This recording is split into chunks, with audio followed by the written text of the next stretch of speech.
Welcome back, everyone. Jake here. Today's video is going to be for my fellow US service members and veterans, and I'm going to be talking about my personal VA disability rating.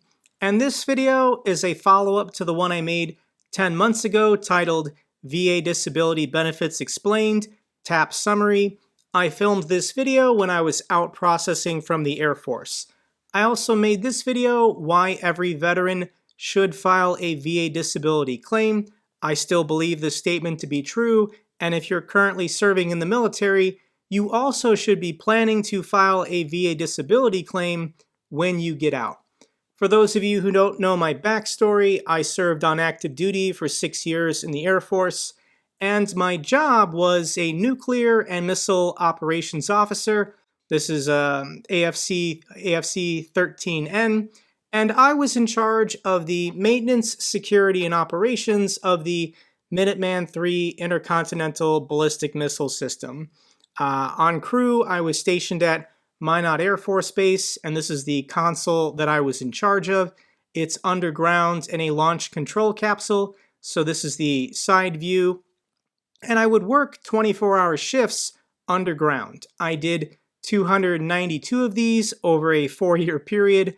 There's a bed mod behind this curtain. Here's a refrigerator. There's a microwave. We lived down there for days at a time.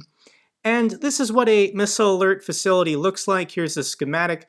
There's a building topside with an elevator going underground. And then I'm sitting, sleeping, and eating in here for 24-hour shifts. This is the Launch Control Center.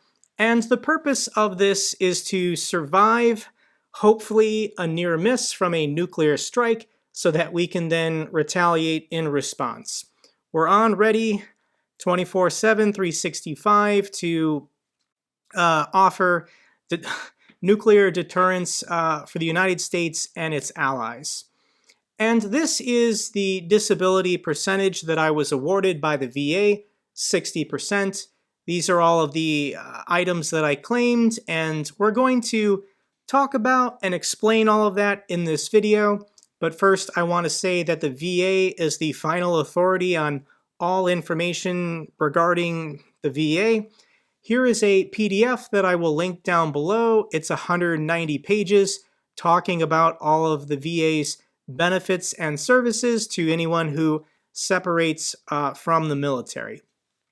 And applying for and receiving any VA disability rating, I argue, is important, and I'm going to give you a couple good reasons. The first one is that the VA home loan funding fee can be waived if you have any percentage, even if it's just 10%. So if you're buying a house and want to use the VA loan and the house costs $200,000, $300,000, this can save you over $10,000, $12,000, $15,000 from the VA funding fee being tacked onto your mortgage that you'll be paying over 30 years. So just for this alone, I think it is financially worth it to go through the paperwork hassle. Next up is VA priority groups, and this is a little complicated, but the magic percentage that you want to get, if you can, is a VA disability rating of 50% or greater, because that qualifies you for VA healthcare for life. I am very relieved and ecstatic that I was given this percentage. This is financially a big deal for me. And this puts me in priority group number 1 if you have received service-connected disability with a rating of 50% or more. Meaning that when I call the hotline and need to see a doctor for any reason, I'm basically their top priority. But even if you don't get a rating of 50%, maybe you're in a rating of 30 or 40%, that puts you in priority group number 2, which is still pretty good. The final benefits I think that attracts the most attention is that there is disability compensation rates. Because I qualify at 60%, I'm now going to get a paycheck every month for the rest of my life. So what kind of money can you expect if you're given a VA disability rating? So if you get a rating of 10%, you'll get $152 a month every month for the rest of your life. There's cost of living adjustments every year. And the nice thing about this money is it's 100% tax-free. You're not paying income tax, Social Security, or Medicare on these payments.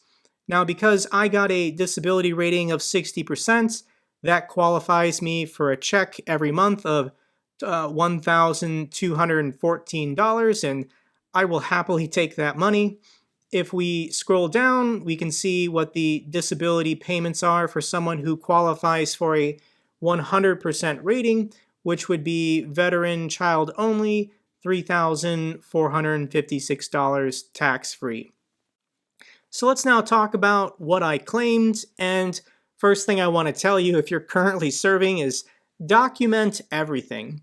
Every year you should be doing a PHA, physical health assessment of yourself, and if there's anything wrong with you, especially if your job caused it, you need to be documenting it and telling it to your doctor at the med group.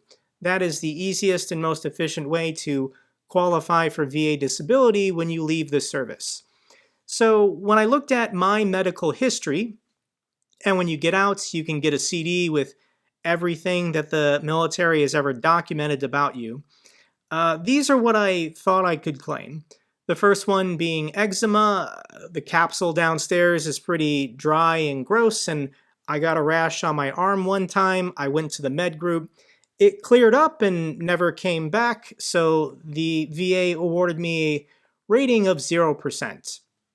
It is service-connected, so it could come back, but it's not really causing me any disability in life, so I got a 0%. The next one is migraines, including migraine variants. This means headaches. While living underground, this gave me migraines and headaches. It was very uncomfortable for me to do my job for 4 years straight. So I went to the med group several times.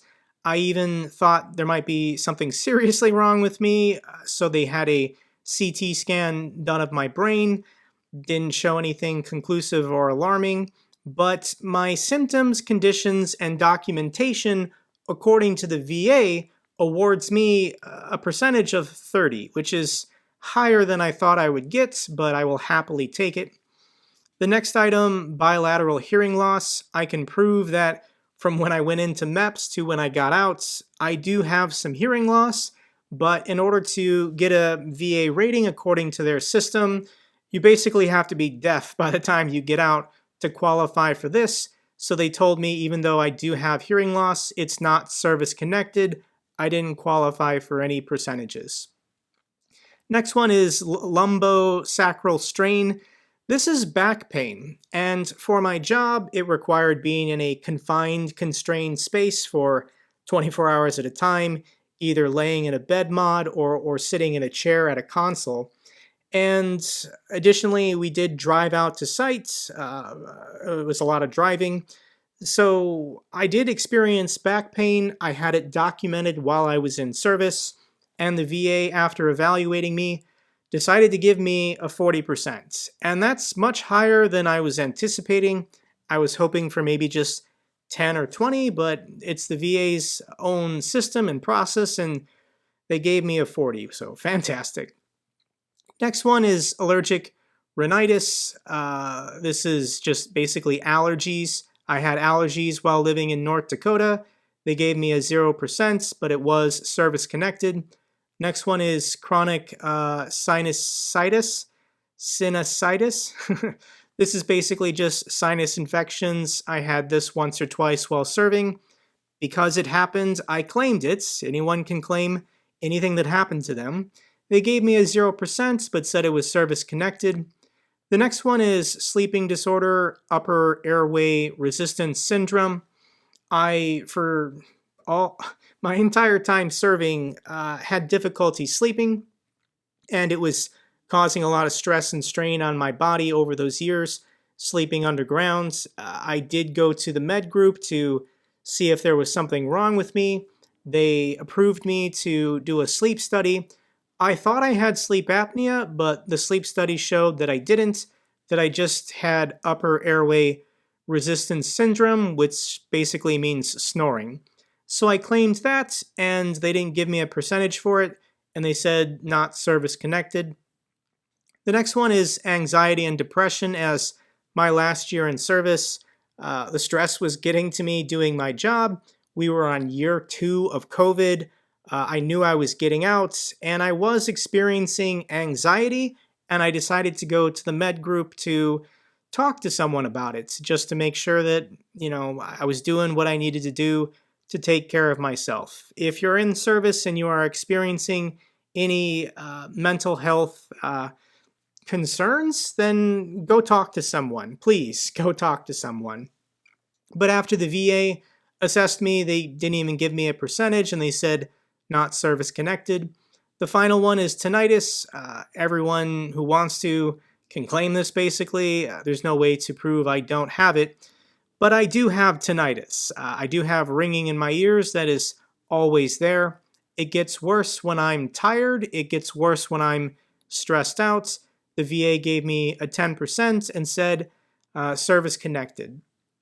So you'll notice about VA math is that these percentages don't add up. 40 plus 30 plus 10 equals 80, yet my composite percentage is a 60%. VA math is a bit fuzzy, but on the VA website, there actually is a calculator to figure this all out.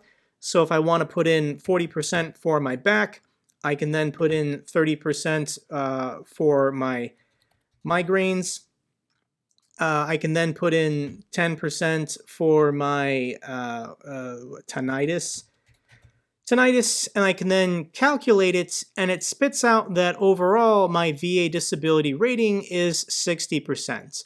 Now let's pretend I had something else that I could claim, maybe a knee injury while serving. The VA would award me 10%. That actually would have given me my total of 66%. 66 rounds up to 70. It's always even numbers of 10% when they award you a rating. Would have been nice, but I'm still happy that I qualify for VA healthcare. That was my number one goal, and I'm just incredibly grateful that I got it. A couple websites I want to shout out for you is ebenefits.va.gov. Once you're trying to get out, you can use a DS login to get into this website. The next website, if you do qualify for VA healthcare, is myhealth.va.gov.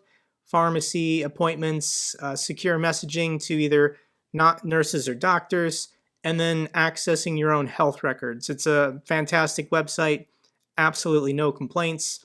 And just to emphasize once again, when you qualify for VA healthcare, there's no monthly premiums, no annual premiums, no co-pays for seeing a doctor. Yes, there might be some potential wait times, but for free, free is free. And the lifetime savings of not having to pay for healthcare until I qualify for Medicaid at age 65.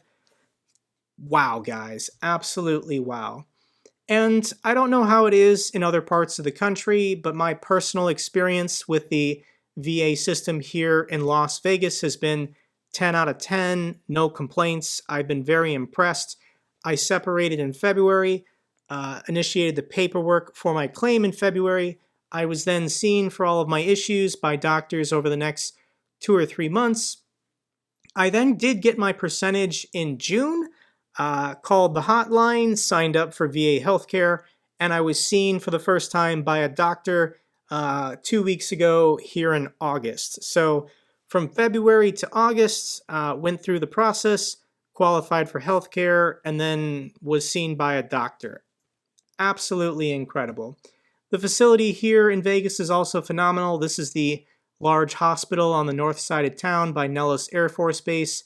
I think it was built only 10 years ago, so it's very large, very modern.